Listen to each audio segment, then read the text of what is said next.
Decíamos clases pasadas que junto con la idea de campo, capital, agente y estrategia, está el concepto de hábitus que ha sido planteado por Pierre Bourdieu como uno de los conceptos centrales de su teoría. Sí, eh, este concepto es un poco complejo porque a través del tiempo ha habido ciertos cambios en las definiciones. Como ha dicho Bourdieu, en muchos casos, muchos de sus conceptos, en algunas de sus claves se mantienen constantes, pero también reconocen variaciones porque él decía que logra conceptualizar mejor y fundamentalmente hacerlos más sistémicos, ¿sí?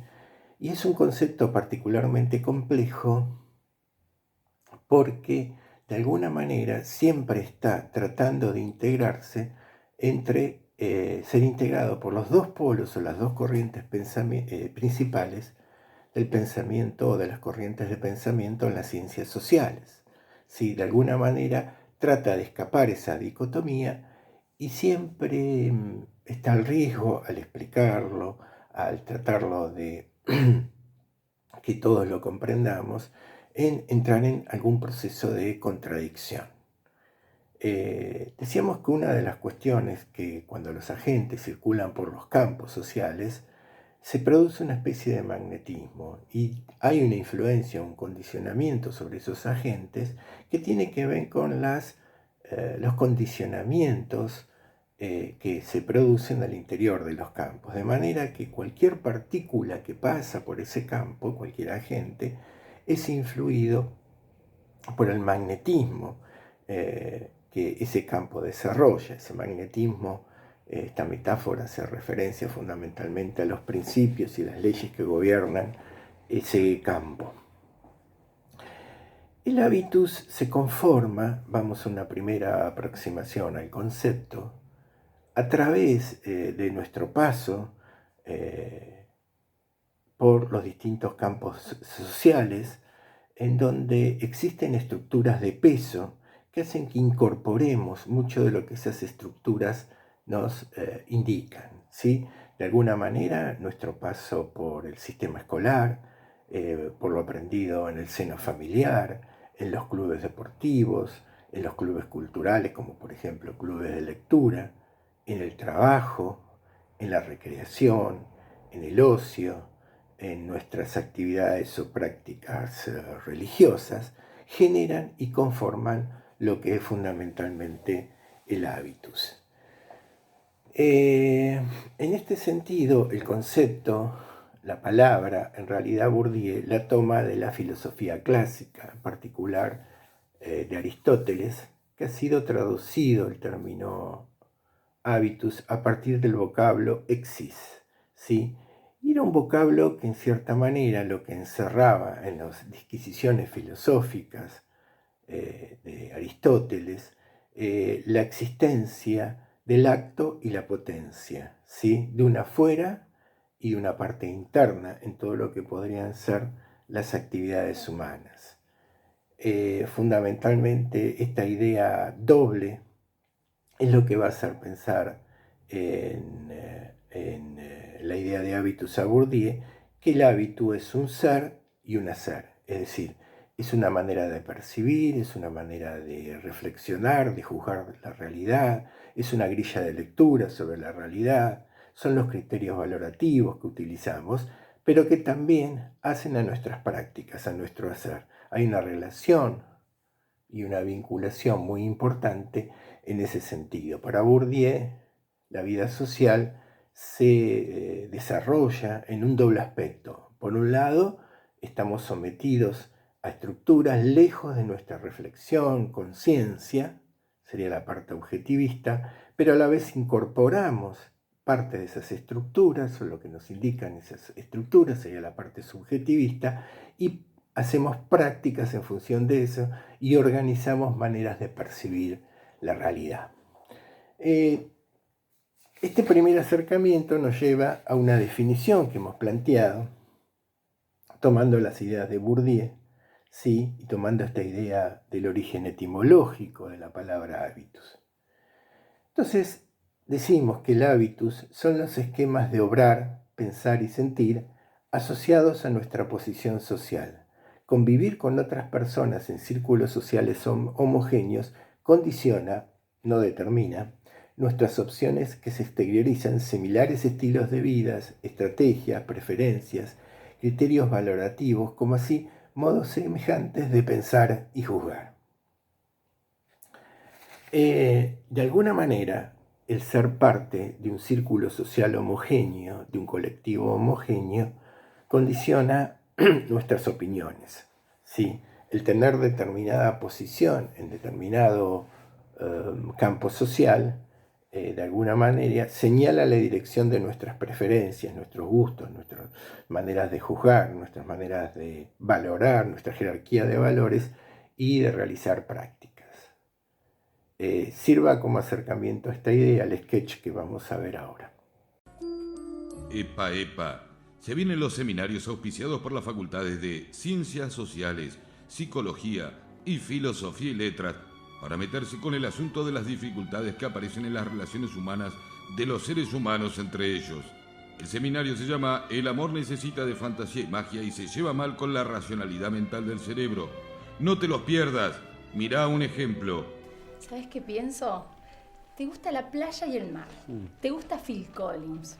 Todo igual que a mí, es como mágico, ¿no? Bueno, yo pienso que no es mágico, ¿no? Digamos que el hecho que compartamos ámbitos culturales hacen que sean miles las coincidencias que podamos tener, ¿no? Digo, formas de educación, hábitos, códigos sociales, bueno, que hacen que tengamos comportamientos automáticos, los cuales, bueno, creemos sujetos a nuestra voluntad, pero no es así, ¿no? Digamos, actuamos según nuestra ubicación en el aparato sociocultural, ¿no? Esas coincidencias entonces no son mágicas, son previsibles.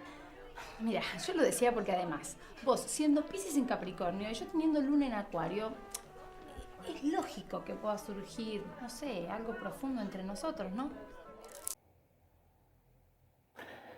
En este sketch sobre el hombre que le gusta pensar demasiado y dibujar verdades, ustedes verán a este individuo, a este intelectual, junto con su compañera en un café cercano a la facultad, que suponemos de filosofía y letras. Cuando su compañera le dice que hay algo mágico en esa relación y que tienen signos del horóscopo que son compatibles y que tienen los mismos gustos, él la desilusiona y le dice, bueno, en realidad nuestra voluntad está condicionada por el aparato sociocultural, no es nada raro lo que ocurre. Con cierta suficiencia le dice, bueno, no es nada raro lo que ocurre.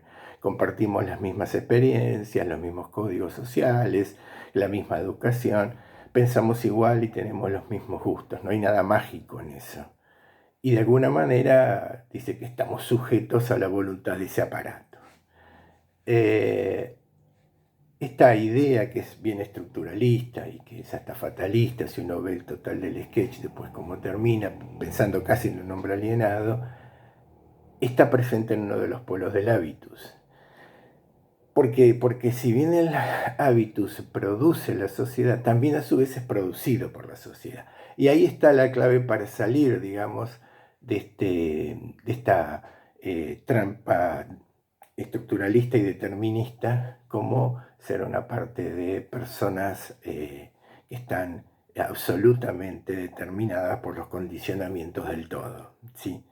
Por eso me pareció muy interesante hacer referencia a este sketch cómico, donde prácticamente con una teoría totalista cierra el tonto las posibilidades de relacionarse con su compañera. Ahora, podemos hacer un rodeo, ciertamente, para, queremos explicar mejor esta idea de hábitos, que siempre es compleja, y recordar algo que vimos clases pasadas, fundamentalmente en la unidad 2, cuando hicimos referencia a los modelos de explicación en ciencias sociales. Si ustedes vamos a traer a colación, porque nos van a servir para acercarnos a este concepto teórico que es el hábitus y en qué modelo de explicación podríamos encuadrar el término teórico este. Ustedes recuerdan que cuando vimos los modelos de explicación en el libro de Felix Schuster, explicación y predicción, vimos varios modelos de explicación que utilizan las ciencias sociales y en muchos casos esos modelos explicativos o cómo las ciencias sociales dan cuenta de la realidad eran producidos al interior de su campo de conocimiento, en muchos casos o en otros casos eran producto de la importación, exportación epistemológica que se hacía con otros campos de conocimientos o disciplinas. Ustedes recuerdan que uno de los modelos era el funcionalista, el estructuralista o teleológico, en donde se daba cuenta de la realidad, sobre todo por las culminaciones o por cosas que iban a ocurrir en un tiempo futuro. Es decir, lo que hacíamos era cómo las partes del todo contribuían a un resultado final. De alguna manera, este esquema, que es teleológico, que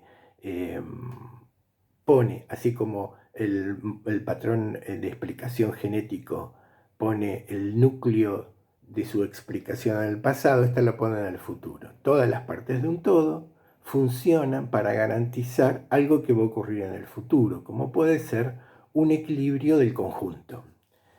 Este esquema teórico, este esqueleto explicativo, en ese momento lo graficamos con la pirámide ecológica, ¿sí?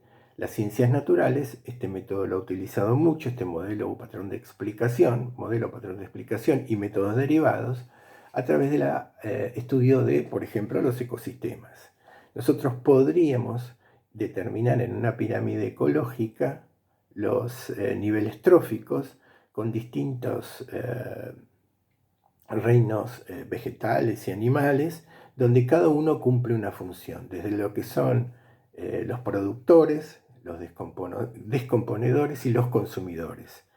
Y que si cada uno cumple su función, se mantiene en equilibrio ese sistema funcionando. Es decir, cada uno contribuye de alguna manera, ¿sí? Habrá carnívoros, vegetarianos, habrá hongos y bacterias que descomponen el material biológico en material mineral, para después reiniciarse nuevamente el ciclo con la producción vegetal, los vegetarianos, los carnívoros, y en cada uno de los niveles tróficos se generará una energía que circula que mantendrá en funcionamiento ese todo. Este esquema totalista, para recorrer, también puede ser pensado, y de hecho se transfirió a la investigación de los estudios del hombre. Si uno piensa en Emil Durkheim, está claramente dentro de este esquema, porque así como hay una pirámide ecológica, hay de alguna manera una pirámide entre los que mandan y los que obedecen en la sociedad que garantizan orgánicamente que esa sociedad no degenere en anomia, en destrucción, en pérdida de autoridad, en no respeto de las normas y en la violencia y guerra civil, que era la gran preocupación que siempre tenían estos teóricos en la transición entre el siglo, sobre todo XIX y XX, ¿sí? El esquema de funcionamiento es similar, así como el organismo social puede enfermarse y degenerar en anomia y en destrucción y extinción, el ecosistema también puede ser, de alguna manera, por una perturbación externa, llevado a un desequilibrio ecológico que no garantice a futuro su existencia. Entonces, esto es una visión, fíjense ustedes, más totalista, más holista, más estructuralista, en donde encuentra su explicación cada una de las partes por la función que cumple en el todo. El todo tiene necesidades que no son las mismas que cada una de las partes, pero todas las transformaciones que se suceden globalmente tienen consecuencia en cada una de las unidades componentes, y esto vale tanto para los modelos naturales como para los modelos sociales. Este es el primer patrón de explicación. El segundo patrón de explicación, y acá nos vamos acercando a la idea de hábitus, es el que pone un poco el modelo de explicación más en la acción de los individuos. Entonces, los individuos lo que tienen es intenciones, razones o disposiciones. Este es un modelo último, nos acerca aún más a la idea de hábitus. Les recuerdo, cuando hablábamos de intenciones, decimos que damos cuenta de la realidad cuando explicamos las prácticas de un individuo porque tiene ciertos objetivos a cumplir en el futuro y de alguna manera se empeña en esas prácticas porque está atrás de un fin último. El ejemplo claro que dábamos nosotros era el caso del tenista Guillermo Vilas, ¿no? Guillermo Vilas era conocido en la ciudad porque obsesivamente donde había un frontón practicaba. Iba a su colegio secundario, había un frontón, practicaba, iba al club náutico, había un frontón, practicaba, y prácticamente estaba todo el día obsesivamente pensando jugadas, manejando el cuerpo e enseñando su cuerpo. Y el objetivo que tenía él era participar y ganar en las grandes ligas, ¿no? En Roland Garros y los grandes torneos internacionales. Y en ese sentido se había hecho un obsesivo del deporte, como otros, cuando éramos niños, nos hacíamos obsesivos del fútbol. Y jugábamos todo el día sin descansar. En este caso tenía un objetivo concreto. Entonces esa explicación se llega por intención del actor clara.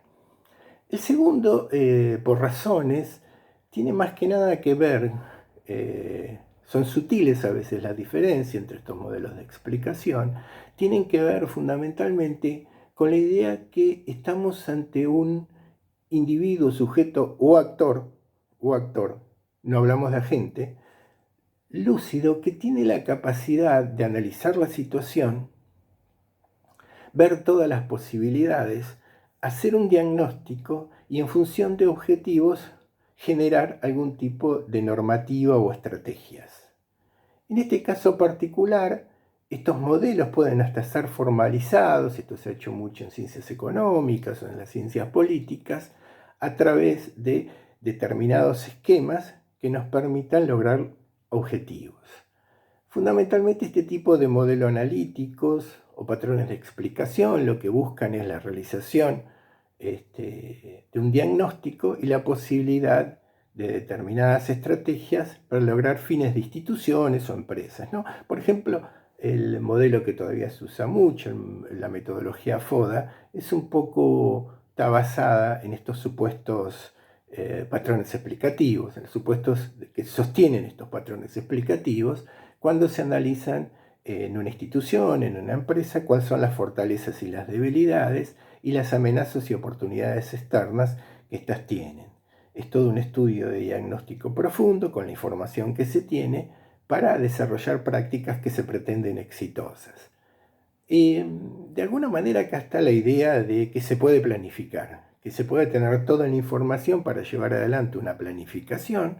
Esto podría ser trasladado también al campo de la gestión y planificación territorial para lograr determinados cambios, determinados éxitos y conseguir éxitos en cuanto a conseguir los fines que se han previsto.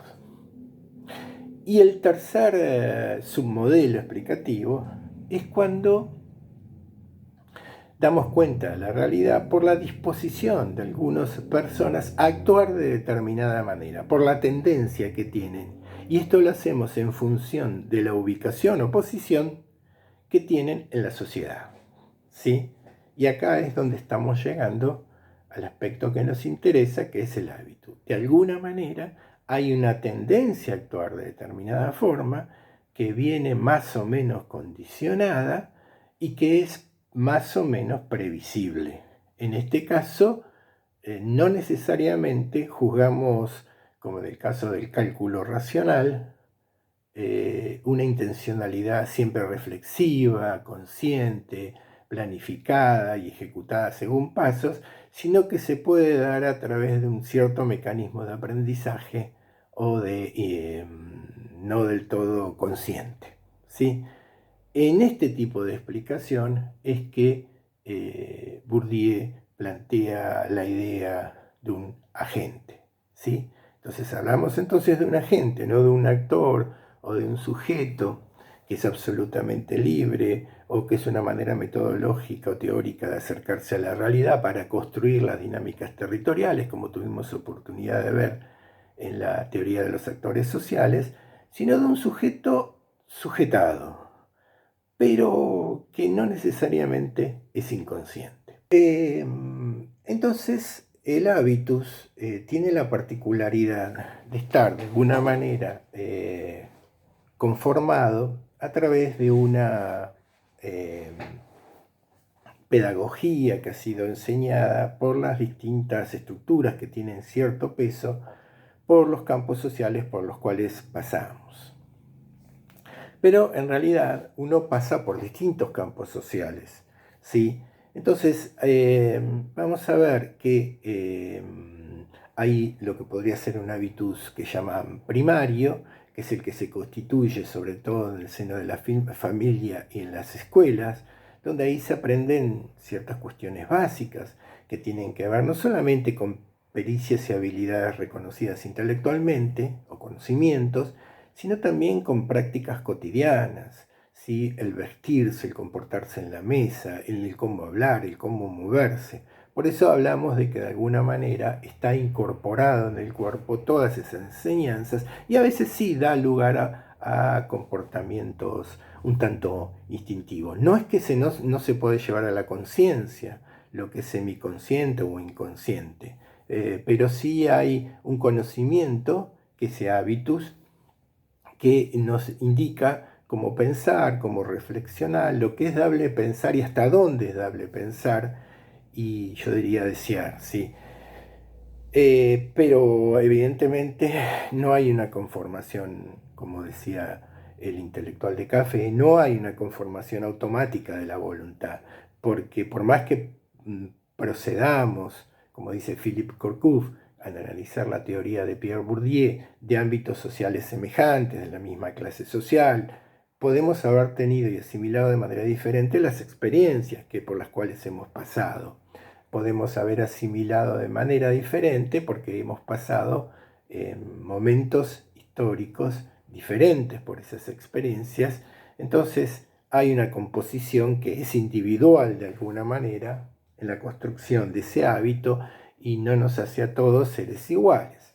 Podría haber denominadores comunes cuando estamos en mundos sociales homogéneos, pero a la vez lo que marca la diferencia entre las personas es esto que hicimos recién referencias. Ese conocimiento que vamos aprendiendo fundamentalmente nos va a indicar ciertos registros, cierto esquema de registros de interpretación de la realidad, de cómo juzgar, de cómo evaluarla, la cosmovisión que podamos tener del mundo y por supuesto nuestras prácticas, que a veces son prácticas que nos llevan a plantear más o menos de manera consciente o no tan consciente nuestras estrategias en función de obtener determinados capitales que pueden estar en los campos de juego. Vamos a definición un poco más completa y que desagregamos, ¿sí?, sobre el hábitus. Es un sistema de disposiciones duraderas, arraigadas y resistentes al cambio. Esto quiere decir, nosotros en nuestra cotidianeidad, por pasar por los campos sociales, hemos aprendido ciertas cuestiones, maneras de ver, maneras de pensar, maneras de juzgar y ciertas prácticas que se mantienen durante mucho tiempo, por eso son duraderas. Pero digamos también que son duras, son resistentes al cambio, han sido más o menos exitosas en resolver problemas cotidianos, ¿sí? Y entonces están fundamentadas muchas veces en creencias, ¿sí? Y en ese sentido a veces se mantienen, incluso se mantienen cuando el entorno ambiental ha cambiado, lo cual hay una gran, como vamos a ver en un ejemplo que vamos a ver en un momento, una gran ruptura o choque con lo que puede ser la realidad. Estas son transferibles, válidas para otras esferas distintas del sitio de aprendizaje o asimilación e incorporadas durante la socialización del sujeto, y habíamos dicho que hoy pasamos por distintos campos sociales y las vamos incorporadas, y esas experiencias que aprendimos, ese hábito que conformamos, por ejemplo, en el sistema educativo, puede servirnos luego para ser aplicados en la manera que nos movemos, que creemos y que actuamos y que practicamos en el ámbito laboral posterior una vez recibidos. Y los hábitos constituyen un sistema de disposiciones unificado y que tienden a tener coherencia y correspondencia entre ellas, ¿sí? Y en este sentido, nuestras creencias y nuestras prácticas tienen consistencia bastante lógica, ¿sí? Nuestra ubicación, nuestra posición marca ciertas tendencias. Nosotros podríamos, en un hábitus de clase, formado en una clase, como vimos el ejemplo antes del empresario patagónico, podríamos decir que hay ciertas tendencias a actuar de determinada manera, a ciertos consumos, a cierto estilo de vida, a ciertos sitios recreativos que elegimos, a votar determinadas opciones políticas partidarias, porque hay un sistema que es bastante coherente en ese sentido. Es como un sistema de creencias que no entra en crisis justamente por esa situación. No, ahora, es importante tener en cuenta entonces que estas disposiciones constituyen como hábitos un sistema bastante coherente con ciertos clivajes fuertes.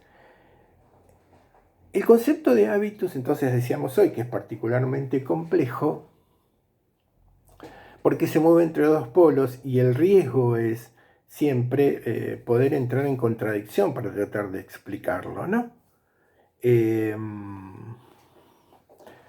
un concepto puente, ¿no? Entonces, hay unas frases que a veces se utilizan en el mundo académico y puede resultar un poco rebuscado, de jerga, que decimos son estructuras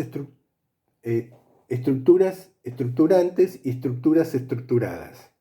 A la vez el hábito es la interiorización de lo exterior y exteriorización de lo interior. Estructura, las 4E. Estructuras estructurantes y estructuras estructuradas. ¡Ay, qué bruto, focalicero! ¡Ay, qué bruto, focalicero! Este trabalenguas lo que quiere decir, de alguna manera, que el hábitus produce el mundo social y el mundo social produce el hábitus. Es esta cuestión circular, no contradictoria y circular. Vamos a la definición textual. Estructura estructurante que organiza las prácticas y la percepción de las prácticas. El hábitus es también estructura estructurada, el principio de división en clases lógicas que organiza la percepción del mundo social, es a su vez producto de la incorporación de la división de clases sociales. Está claro, ¿no? Entonces, lo que estamos diciendo fundamentalmente es que este hábitus que se conforma en las personas viene de alguna manera reglado por la estructura, ¿sí? Que está presente por los ámbitos sociales en los cuales nos movemos, en donde la clase social en este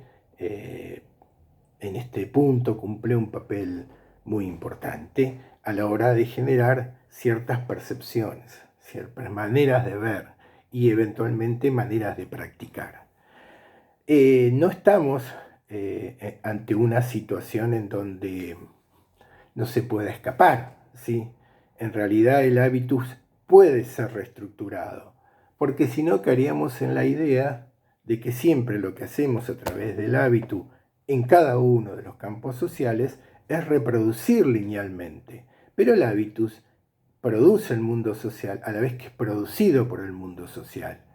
Es decir, que existe la posibilidad de resistencia a ciertas disposiciones de la estructura. Si ustedes piensan bien, en los últimos años se ha dado una serie de resistencias importantes a ciertas maneras de ver, percibir la sociedad que se ha jugado en determinados campos importantes, como el campo político, el campo jurídico y el campo de los medios, surgimiento de movimientos sociales. Piensen, por ejemplo, ¿a qué nos estamos refiriendo? No,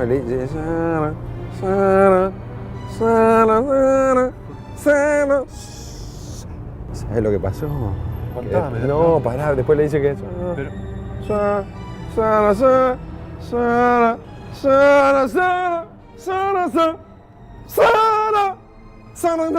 Cuando piensa en algún movimiento social que está cambiando costumbres y creencias arraigadas. efectivamente, cuando ustedes vieron las entrevistas de García Linera y de Bourdieu, la selección que hicimos, hace referencia al hábitus. Y particularmente Bourdieu hace a la idea de la sociedad patriarcal y a las imposiciones que establece esa sociedad patriarcal, fundamentalmente en sociedades arcaicas y sociedades modernas. Y lo que se generó es que se está en un proceso de transformación muy rupturista con el tema de las pautas que determinan la sociedad patriarcal. Y es una lucha que se juega en varios tableros a la vez. En el tablero de los medios de difusión, en el tablero del lenguaje, el sentido del lenguaje, en el campo jurídico, donde hay muchas resistencias, y en el campo político a través de la producción de una nueva legislación que abre este panorama a ciertas cuestiones que en su momento eran marginadas o ignoradas. O sea, a pesar de que existe un hábitus de conformación, una manera de ver machista, por ejemplo, esto se empieza a cambiar con esta posibilidad de resistencia conforme se llevan a la conciencia esas prácticas, esas creencias, esas miradas que tienden a marginar a determinadas personas. Esto se puede dar también con los pueblos, se puede pensar con los pueblos originarios, con ciertos movimientos sociales ambientalistas que van ganando espacio. Entonces, que hay un margen para que los hábitos sean reestructurados fundamentalmente y hay una idea o una posibilidad de cambio.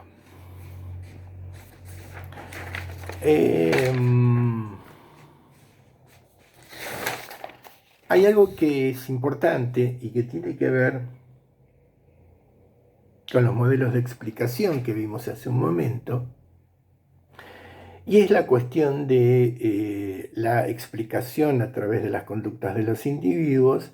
Nosotros decíamos que uno de esos submodelos, uno eran las intenciones, otro es el cálculo racional y el tercero el de disposiciones, donde incluíamos cómo daba cuenta de la realidad Pierre Bourdieu a través de su teoría. Hay conductas de las personas, hábitos que podemos analizar en las personas, que analizadas desde el punto de vista de la racionalidad, del cálculo racional, parecen irracionales, ¿sí? Pero, y este es un planteo bastante interesante que hace Pierre Bourdieu a través de la reflexión sobre el hábitus, conforme analizamos esa trayectoria y esa conformación pedagógica del hábitus, vemos que son conductas razonables. Es decir, hay una diferencia entre lo que es racional o lo que podría ser tachado de racional y lo que podría ser tachado de razonable.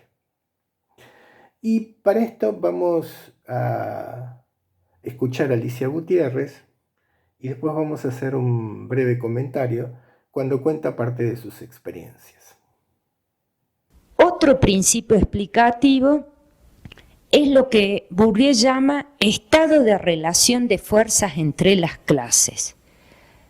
Y con esto estoy recordando que lo que hace una clase para vivir se puede entender solo relacionalmente respecto a lo que otras clases hacen para vivir.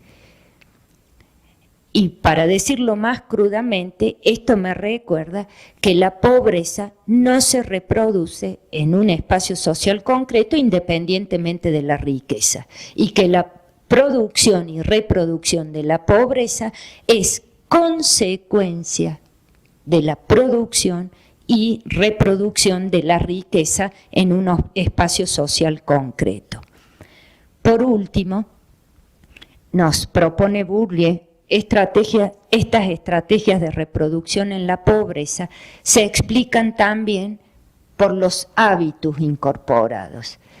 Y recuerdo, el hábitus es un concepto central en la sociología de Bourdieu, no inventó él ni la palabra ni el concepto, pero sin ninguna duda la ubicación que tienen en el contexto analítico es original.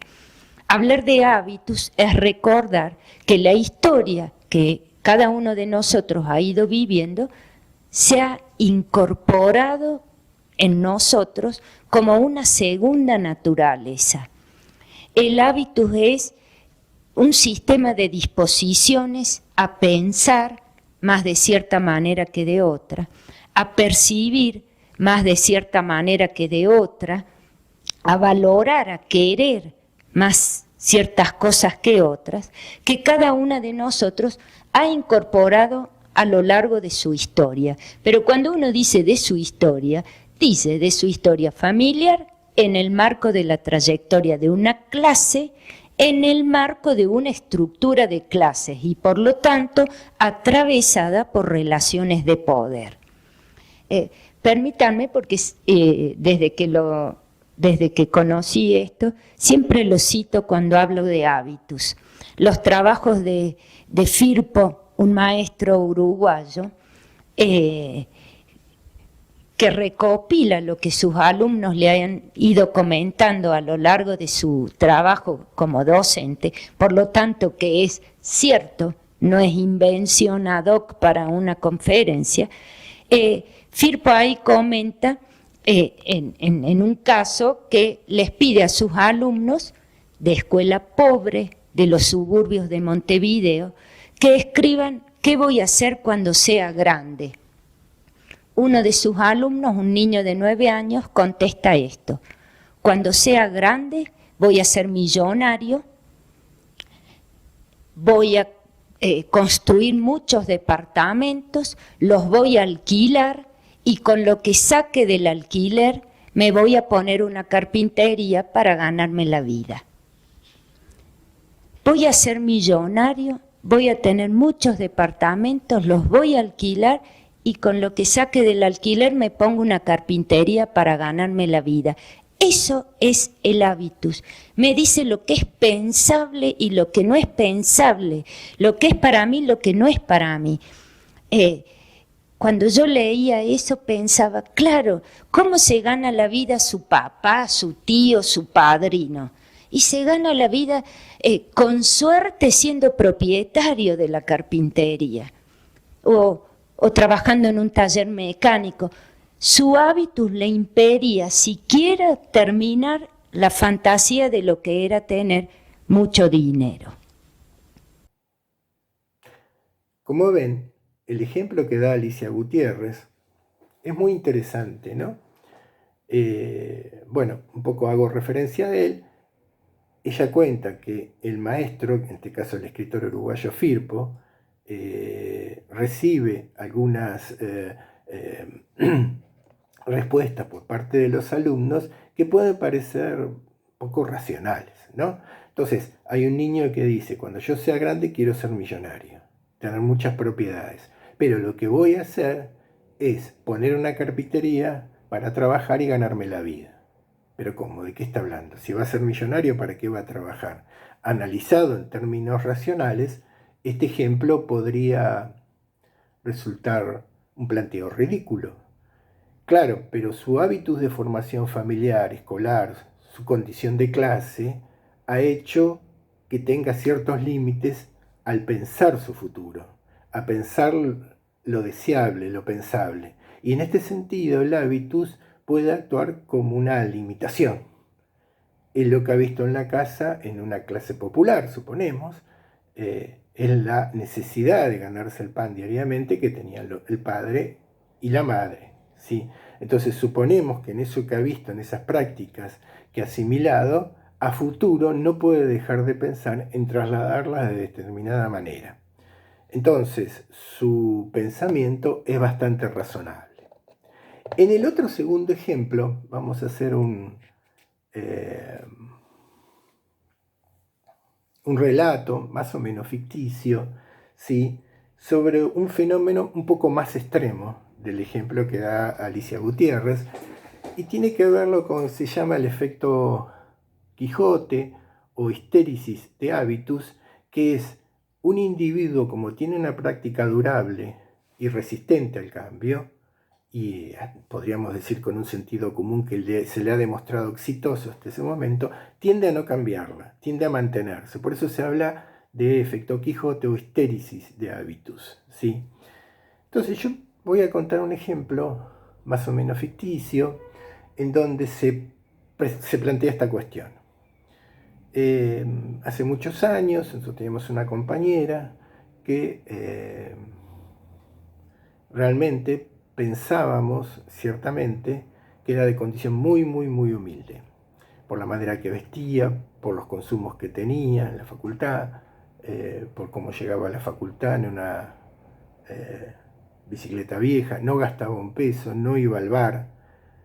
Entonces, cuando la conocimos más y tuvimos oportunidad de charlar con ella, nos dimos cuenta de ciertas cosas que en realidad no era carente, no, todo lo contrario.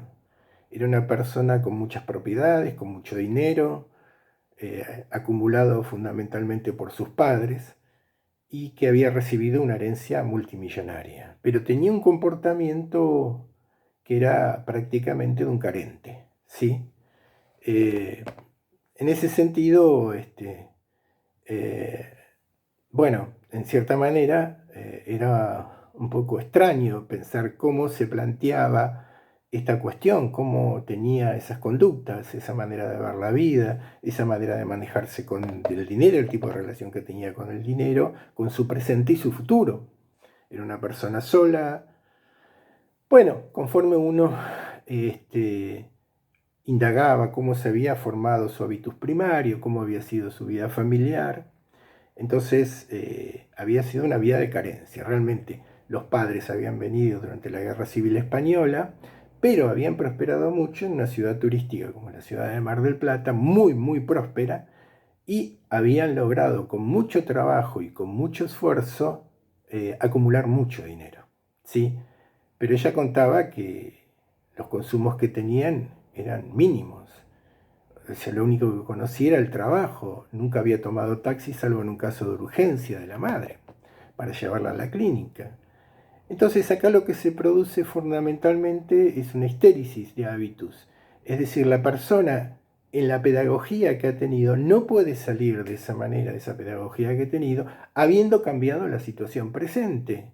Porque situación presente era, al no tener descendencia, ser una persona ya mayor, bueno, en realidad seguía comportándose como en un ámbito de escasez, porque era lo que realmente había aprendido. Entonces decía, bueno, pero ¿por qué no gastas toda esa plata? ¿Te vas a pasear a Europa? ¿Por qué no tenés consumos más sofisticados? ¿Por qué no pensás la vida de otra manera? ¿Por qué tenés tanta carga horaria docente? Bueno, en realidad lo que había mamado en su casa, el hábitus primario, había sido determinante. Por eso se produce un desenganche entre la actualidad presente, pero tiene que ver con esas marcas durables que el hábitus ha generado, ¿no? Esas urgencias de tiempo. Bueno, sirvan estos dos ejemplos fundamentalmente como ejemplos un tanto ficticios o acomodados a esa realidad ficticia a este concepto. Pero me parece que esta idea puede ser muy provechosa de hábitus conforme se lo plantea en ciertos campos sociales específicos, ¿sí? En ciertos campos específicos, donde a veces la gente tiene la capacidad de aprenderlos y de hacerlos conscientes, como vamos a ver en las clases venideras cuando hablemos de los hábitos que se constituyen en los campos científicos, ¿sí? De esa manera la gente aprende a moverse en esos campos y a veces lo hace un tanto inconscientemente o por lo que el cuerpo aprendió. Ustedes vieron lo que ocurre con los buenos jugadores de fútbol que actúan automáticamente sabiendo cómo ubicarse en distintas partes de la cancha o qué parte de su cuerpo poner en funcionamiento, ¿sí? Para llevar adelante estrategias prácticas que lo lleven al éxito. Y otras veces es más consciente y reflexivo, pero a veces actúa casi con un aprendizaje que es corporal y que se recuerda.